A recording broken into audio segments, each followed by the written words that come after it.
বর্তমানে এমন সিস্টেম হয়ে গেছে যে কোরআন হাদিসের উপর আমল করতে গেলে ফিতনাবাজ হয়ে যায়। হ্যাঁ, কয়েকটা নাম দিয়ে রাখছে জনসাধারণকে। দেখতেছে যে যুব সমাজগুলো, যেমন আলহামদুলিল্লাহ এখানে সবাই যুব সমাজ, এই যুব সমাজগুলো যখন কোরআন হাদিসের ছায়াতল আসতেছে তখন কি করবে, কিভাবে তাদেরকে ঠেকানো যায়, তখন বিভিন্ন বক্তব্যে, বিভিন্ন লেকচার, ওয়াহাবি, লামাজাহাবি, ফিতনাবাজ, এইসব ধরনের ভাষাগুলো প্রয়োগ করে তাদেরকে কোরআন ও সহিহ হাদিসের নিচে আসা থেকে রোধ করতেছে, বাধা দিচ্ছে। কারণ এগুলো বললে মনে করবে যে হ্যাঁ এটা একটা ফিতনাবাজ, মনে হয় নতুন দল। হ্যাঁ, নতুন দল। কারণ আসল কি জিনিসগুলো চাপা দিয়ে রাখছে মাটির নিচে। যেমন আজ থেকে আপনার 700 বছর, 800 বছর আগে, 100 বছর আগে, 500 বছর আগে তেল ছিল না, স্বর্ণের এই আপনার ছিল না, খনি ছিল না, তেলের খনি ছিল না, এগুলো চাপা ছিল। যখন মানুষ জানতে পেরেছে, আল্লাহ সুবহানাহু ওয়া তাআলা মানুষকে জ্ঞান দিচ্ছেন যে কিভাবে মাটির নিচ থেকে তেল উঠাইতে হবে, মানুষ যখন জানছে তখন মানুষ এই মাটির নিচ থেকে আল্লাহর এই খনিজ সম্পদগুলো উঠানো শুরু করে দিয়েছে। এখনো মানুষ যখন কোরআন হাদিস পড়তে শুরু করে দিয়েছে, মানুষ যখন কোরআন পড়তেছে, হাদিস পড়তেছে, মানুষ যখন জানতেছে যে এটাই সহিহ হাদিস, এইভাবে কোরআন ও সহিহ হাদিস দ্বারা প্রমাণিত, এইভাবেই নবী করিম সাল্লাল্লাহু আলাইহি সাল্লাম আমল করে গেছে, তখন তাদের মাথা খারাপ হয়ে গেছে।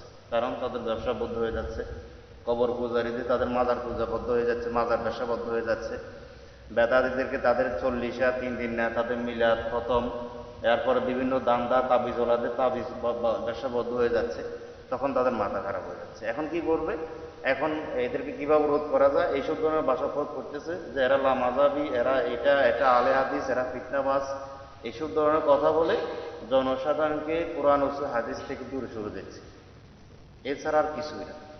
এখন যেমন আপনারা এখন আজকে জানার চেষ্টা করতেছেন যে আলে হাদিস কি, যেমন এই যে লা মাযহাবি কেন বলতেছে, যেমন আমিন জোরে বলার ব্যাপারে, রুকুল আযম করার ব্যাপারে, যখন আপনাদের জানার যে একটা আগ্রহ এখন মনের ভিতরে জাগছে, এভাবে সারা বাংলাদেশে কিন্তু যুবক সমাজের মধ্যে এরকম একটা আলোড়ন সৃষ্টি হয়ে যাচ্ছে, হচ্ছে। মানুষ, যুবক বাইরা এখন জানার চেষ্টা করতেছে যে এটা কেন। আমরা সৌদি আরবে দেখছি রফিল আযম করে সালাত আদায় করে, জোরে আমিন বলতেছে, পায়ের সাথে পা লাগিয়ে সালাত দাঁড়াচ্ছে, এখানে কেন না, এখনো কেন না? তখন তারা যাচা বাছা শুরু করে দিয়েছে, যখন তারা কোরআন আপনার খুলে দেখতেছে, যখন তারা হাদিস খুলে দেখতেছে, তারা মিল পাইতেছে, দেখতেছে হ্যাঁ এটা তো সঠিক। এভাবে তো নবী করিম সাল্লাল্লাহু আলাইহি সাল্লাম সালাত আদায় করেছে। এভাবে তাদেরকে রোধ করার জন্য বিভিন্ন ভাষা প্রয়োগ করেছে। এই জন্য সম্মানিত যুবক ভাইদেরকে উদ্দেশ্যে আমি বলবো যে আপনি চোখ কান খোলা রেখে চলাফেরা করুন। আমি বলবো না যে আমার কথা আপনি নেন, না, আমার কথা আপনি যাচাই বাছাই করেন। পৃথিবীর সমস্ত মানুষের কথা নিতে হবে, আবার ছাড়তে হবে। একমাত্র একজনের কথা চোখ বদ্ধ করে নিতে হবে, সেটা হলো নবী মুহাম্মদ সাল্লাল্লাহু আলাইহি সাল্লামের কথা। তাকলিদের সাক্ষী কারোর জন্য নয়, একমাত্র মুহাম্মদ সাল্লাল্লাহু আলাইহি সাল্লামের জন্য। এই কথা সবসময় স্মরণ রাখবেন, মাথার ভিতরে গেঁথে রাখবেন। আজকে থেকে কোরআন পড়া শুরু করে দিন, আজকে থেকে হাদিস পড়া শুরু করে দিন। হাদিসগুলো বাংলাতে হয়ে গেছে, আপনি মিলিয়ে দেখেন, পড়া ছাড়া আপনি কখনো হক খুঁজে পাবেন না, সত্য খুঁজে পাবেন না, আপনাকে পড়তে হবে।